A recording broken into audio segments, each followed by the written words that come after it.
Title देखते ही समझ में आ गया होगा कितनी इंपॉर्टेंट वीडियो है ये। भारत के संविधान में ना 22 भाग हैं और 395 अनुच्छेद हैं। क्या ये संभव है कि एक आदमी उनको याद रखे? भाई बड़े बड़े वकीलों को भी ना एक लाइब्रेरी रखनी पड़ती है, तब जाके याद रखते हैं, पर हमारे एग्ज़ाम में तो आते हैं, हमें याद भी रखने हैं। इसलिए मैंने आपकी सहूलियत के लिए इस पूरे के पूरे सिस्टम को 4 अलग अलग टुकड़ों में तोड़ा है। भाग 1 में कौन है, भाग 1 में भारत क्या है इसके बारे में बता रखा है। भाग 5 से लेकर 10 में सरकारों के बारे में, 11 से लेकर 14 तक जो उनके बीच के रिश्ते हैं उनके बारे में, और भाग 15 से लेकर 22 तक अदर थिंग्स हैं। देखिए, एक ना क्रोनोलॉजी होती है हर चीज़ को समझने की। जैसे 1 के बाद 2, 2 के बाद 3, 3 के बाद 4 आता है, उसी तरह संविधान में ना एक क्रोनोलॉजी में दिया हुआ है सब कुछ, एक क्रम से दिया हुआ है। आप अगर उस क्रम को समझ गए तो आपको और कुछ नहीं समझना, बस क्रम को याद कीजिए। अदर चीज़ें याद करने की ज़रूरत पड़ेगी नहीं, खुद ब खुद याद हो जाएंगी। शुरुआत कर रहे हैं। भाग 1 में संघ और भारत और इसके क्षेत्र के बारे में दिया हुआ है। भारत एक संघ है और इसका एरिया क्या-क्या होगा। देखिए, आप भारत बोल रहे हैं, पर भारत है क्या? ये भारत का नक्शा है। ये कहाँ पर है? अफ्रीका कहाँ पर? यूरोप, अमेरिका कहीं पर तो होगा ना? और जहाँ पर है उसकी सीमाएँ क्या-क्या हैं? तो जिस भारत की बात आप संविधान में कर रहे हो, वो भारत है कहाँ पर? उसकी सीमा क्या-क्या है? ये सब कुछ भाग 1 में दिया हुआ है। सबसे पहले क्या काम है? आपको डिफ़ाइन करना है कि आप किसके बारे में बात कर रहे हो, जिसके बारे में बात कर रहे हो, उसका क्षेत्र कितना है। अब आपने ये तो डिफ़ाइन कर दिया कि भारत क्या है। अब आपको ये बताना है कि भारत के अंदर लोग कौन-कौन रह रहे हैं, क्योंकि बिना आदमी के तो हर चीज़ बंजर ही होती है। तो जो लोग भारत के नागरिक हैं, जो लोग भारत में रहते हैं, वो कौन-कौन लोग हैं और कौन लोग भारत के नागरिक होंगे, कौन लोग भारत के नागरिक नहीं होंगे, ये भाग 2 में बता रखा है। भाग 3 में देखिए, जो लोग भारत के नागरिक हैं, उनको कुछ तो अधिकार मिले होंगे ना, कुछ तो ऐसी चीज़ें होंगी जो उनको विदेशियों से अलग करती है। हम क्यों बोलते हैं ये अमेरिका का विदेशी नागरिक है और हम भारतीय नागरिक हैं? हमें कुछ स्पेशल राइट मिले हुए हैं, कुछ स्पेशल अधिकार मिल रखे हैं, जो विदेशियों के पास उपलब्ध नहीं हैं, जो हमें भारत को एक भारतीय को भारतीय बनाते हैं। तो भाग 3 में उन राइट्स के बारे में ज़िक्र किया गया है। भाग 4 में क्या है? देखिए, हर एक देश की ना एक डायरेक्शन होती है कि मुझे इस डायरेक्शन में जाना है, मुझे ऐसा देश बनना है, मुझे शक्तिशाली देश बनना है या मुझे सबसे खुशहाल देश बनना है। इसी तरह भारत को कैसा देश बनना है, इसकी डायरेक्शन दी गई है डायरेक्टिव प्रिंसिपल्स में। इसको मैंने बड़े अच्छे एग्ज़ाम्पल से समझा रखा है अपनी लास्ट वीडियो में, आप उसको देख सकते हैं, लिंक डिस्क्रिप्शन में है। तो भारत के जो संविधान सभा के लोग थे, वो चाहते थे कि भारत एक ऐसा देश बने, जहाँ पर सब कोई गरीब ना हो, हर किसी को सुख-सुविधा संपन्न हो, कोई बीमारी से ना मरे, ऑलराइट। अगर किसी को बीमारी हो रही है तो उसका इलाज उपलब्ध हो। तो इन सब के लिए एक डायरेक्शन दिखाई गई, और वो डायरेक्शन कहाँ पर है? Directive principles of state policy में, नीति निर्देशक तत्वों में। भाग 4 ए में एक मूल कर्तव्य है। आप एक अगर भारत के नागरिक हैं तो कुछ ड्यूटी बनती है आपकी।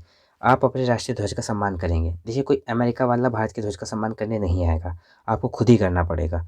तो भारत के जो नागरिक हैं उनकी क्या-क्या ड्यूटीज़ हैं, ये सब कुछ भाग 4 ए में बताया हुआ है। देखिए, बाय द वे भाग 4 ए को बाद में जोड़ा गया था। 42वां संशोधन जब हुआ था 1976 में, तब इस भाग को जोड़ा गया था। आगे बढ़ते हैं। देखो, क्या हुआ? सबसे पहले तो आपने बताया कि आपका क्षेत्र क्या होगा। ये भारत है और ये भारत है और ये भारत का एरिया है। फिर आपने बताया कि उसके नागरिकता कौन होंगे। भाई ये लोग भारत में रह रहे हैं तो ये भारत के नागरिक हैं। फिर आपने बताया उन लोगों के पास क्या-क्या अधिकार हैं। भाई भारत के नागरिक के पास कुछ अधिकार होंगे, तभी तो वो विदेशियों से अलग हैं। तो वो विदेशों से किन-किन अधिकारों से अलग हैं, आपने ये बता दिया। फिर नीति निर्देशक तत्व, आपने ये बताया कि भारत के लोग भारत को कैसा बनाना चाहते हैं। वो कैसे बनेंगे? भाई मान लिया हम भारत को हरा-भरा बनाना चाहते हैं कि भारत में बहुत हरियाली हो, बहुत पेड़-पौधे हों, तो उसकी डायरेक्शंस दी गई हैं नीति निर्देशक तत्वों में कि आप भारत को कैसा बनते देखना चाहते हैं। और उसके बाद आपके मूल कर्तव्य कि एक भारतीय की क्या-क्या ड्यूटीज़ हैं, वो सब कुछ दिया हुआ है। कितना सिंपल है। आपको पता होना चाहिए, 1 से लेके 4 ए तक सिर्फ़ भारत के बारे में बात की गई है, डिफ़ाइन किया गया है, लोगों के बारे में बात की गई है, जो उनके अधिकार है वो सब है। This is it. तो ये आपका पहला पॉइंट पूरा हुआ, भारत क्या है, व्हाट इज़ इंडिया। अब दूसरे पॉइंट पे आते हैं, गवर्नमेंट्स। देखिए, सबसे पहले किस गवर्नमेंट की बात करेंगे? दिल्ली सरकार का मतलब केजरीवाल नहीं, दिल्ली सरकार का मतलब जो सबसे टॉप पर बैठे हैं, यूनियन गवर्नमेंट। आपने यूनियन गवर्नमेंट के बारे में बात कर ली। अब उसके बाद क्या आता है, आर्टिकल 6, राज्य सरकार। यूनियन के बाद कौन सी गवर्नमेंट आती है भाई? केंद्र सरकार के बाद कौन सी सरकार आती है? राज्य की सरकार, स्टेट गवर्नमेंट। अब आप इसको बताएंगे कि यूनियन गवर्नमेंट में कौन होगा, अब आप बता रहे हैं स्टेट गवर्नमेंट में कौन कौन होगा। अब आप स्टेट गवर्नमेंट को भी बात कर ली। अब किस पे आया, भाग 7 पे। इसको डिलीट कर दिया, ये राज्यों से ही संबंधित था, पर क्योंकि अभी डिलीट हो चुका है और हम इसे पढ़ने नहीं बैठेंगे। भाग 8। देखिए, बाद में दो तरह के राज्य होते हैं। एक तो होता है पूरे के पूरे स्टेट, एक होता है यूनियन टेरिटरी, जहाँ पे केंद्र सरकार शासन करती है। हमने सबसे पहले कौन सी सरकार पढ़ी? यूनियन की सरकारें। फिर हमने पढ़ी राज्य की सरकारें। और जो दूसरे तरह के राज्य हैं यानी यूटी हैं, अब उनकी सरकारों के बारे में बता रखा है। और आगे बढ़ते हैं तो क्या है, पंचायतें, अच्छा लोकल बॉडीज़। देखो, हमने यूनियन की सरकार को पढ़ा, फिर हमने स्टेट की सरकार को पढ़ा। स्टेट में यूटी आ जाती है, यूनियन टेरिटरी। फिर इसके नीचे को सरकारें होती हैं, लोकल गवर्नमेंट। गांव में पंचायत होती हैं, शहरों में नगर निगम, नगर पालिका होती हैं। इन सरकार के बारे में यहाँ बता रखा है। तो एक पैटर्न दिख रहा है आपको। पहले आपको बताया जाएगा केंद्र के बारे में, फिर बताया जाएगा राज्यों के बारे में, फिर उससे भी छोटी सरकार जो लोकल बॉडीज़ होती हैं उनके बारे में। आगे बढ़ते हैं। 9A में नगर पालिका नगर निगम है, जो लोकल गवर्नमेंट का ही एक उदाहरण है। और 9B में कोऑपरेटिव सोसाइटीज़ हैं। देखिए, इसे बाद में जोड़ा गया था संविधान संशोधन करके। आप इसको बस याद रखिए कि 9B में है, एक्सेप्शन के रूप में। भाग 10 में क्या है, अनुसूचित क्षेत्र। मैंने आपको बताया कि भारत में पहले यूनियन की सरकार है, फिर स्टेट की सरकार है, और उसके बाद लोकल बॉडीज़ हैं। ऐसे ही क्रम चलता है। लेकिन कुछ इलाके ऐसे हैं जहाँ पे जनजाति रहते हैं, और वो चाहते हैं कि देखो भाई, हमें अपना शासन अपने हिसाब से चलाना है। हमारे कुछ रीति रिवाज हैं, हम उन्हीं के अनुसार शासन चलाना चाहते हैं। हम नहीं चाहते कि तुम हमें बताओ कि हम कैसे जीवन जीना है। तो ऐसे इलाकों को ना थोड़ी स्वतंत्रता दे रखी है कि अपनी सरकार खुद चुन सकते हो। तो वहाँ की सरकारें, एसटी जो एरिया हैं, शेड्यूल्ड ट्राइब्स हैं, वहाँ की सरकारें कैसे काम करेगी, ये भाग 10 में बता रखा है। अब आपको एक पैटर्न दिखा होगा। पहले केंद्र सरकार की बात की गई, फिर राज्य सरकारों की बात की गई, फिर केंद्र शासित प्रदेशों की बात की गई, फिर क्षेत्रीय सरकारें, उनसे भी नीचे जनजातीय सरकार। एक पैटर्न बनता हुआ दिखा है। अब आपको याद कैसे रखना है, आपको बस ये बात याद रखनी है कि भाग 5 से लेकर भाग 10 तक सरकारों के बारे में है। सबसे बड़ी सरकार से शुरू होकर सबसे छोटी सरकार पे ख़त्म होता है। This is it. अब आपको भाग 5, 6, 7, 8, 9, 10 में क्या है, ये सब याद रखने की ज़रूरत है ही नहीं। 2 पॉइंट हैं, वो आपको याद रहेंगे। हमने पढ़ लिया कि भारत क्या है, हमने पढ़ लिया सरकारें कैसे काम करती हैं। अब हम पढ़ते हैं उनके आपस के रिश्ते कैसे हैं। देखिए, भाग 11 में बता रखा है कि संघ, केंद्र की सरकार और राज्यों की सरकारें, इनके बीच के कैसे रिश्ते होंगे। भाई, अधिकारी कैसे जाएंगे, या पानी कैसे मिलेगा, पैसा कैसे मिलेगा, ये सब कुछ बता रखा है भाग 11 में। पैसों के बारे में अगले भाग में है। पर मेन चीज़ें आपको क्या समझना है कि राज्यों के केंद्र के साथ संबंध, ये केंद्र है, ये राज्य हैं। केंद्र ने कैसे संबंध बना रखे हैं राज्यों के साथ, वो भाग 11 में है। अच्छा, भाग 12 में ऐसे ही संबंध है राज्य के केंद्र के राज्य के साथ संबंध।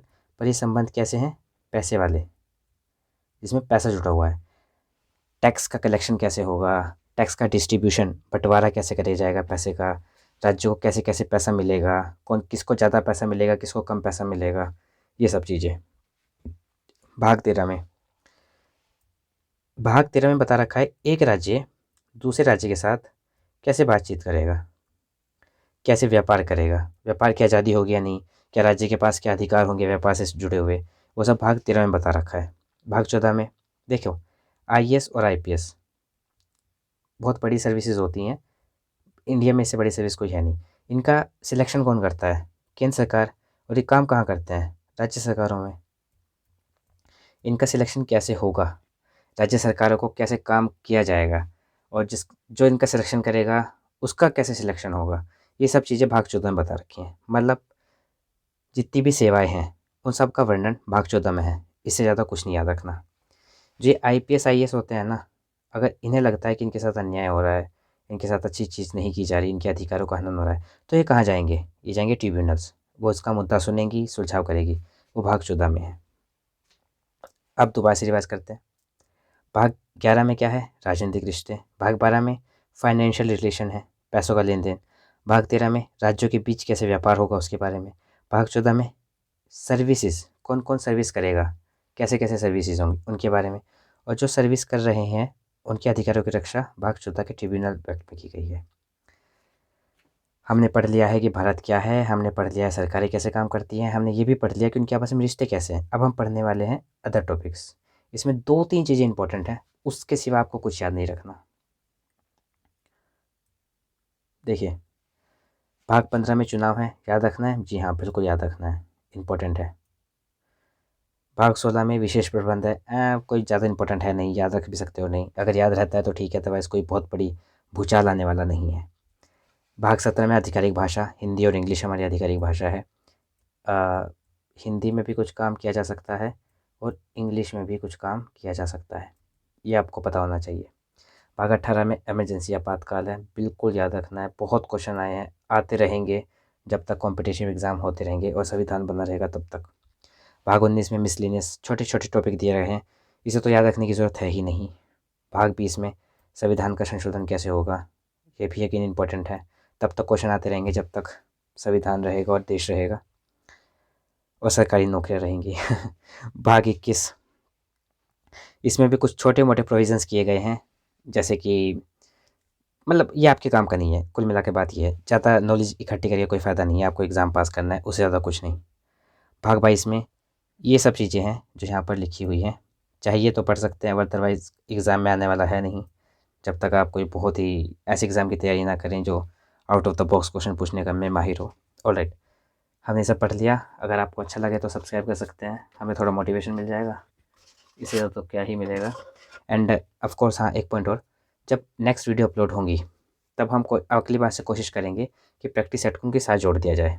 कुछ एक्सपेरिमेंट चल रहे थे, वो ठीक से काम नहीं कर पाए, बट अगली वीडियो में हम क्वेश्चंस को भी प्रैक्टिस कराने की कोशिश करेंगे लाइव क्लासेस में, ताकि आपको थोड़े अच्छा महसूस हो, जो आप पढ़ रहे हैं उसी समय आप उसकी प्रैक्टिस कर सकें। दिस इज़ ऑल, और जब तक नेक्स्ट टाइम मिलते हैं, अपना ध्यान रखिए।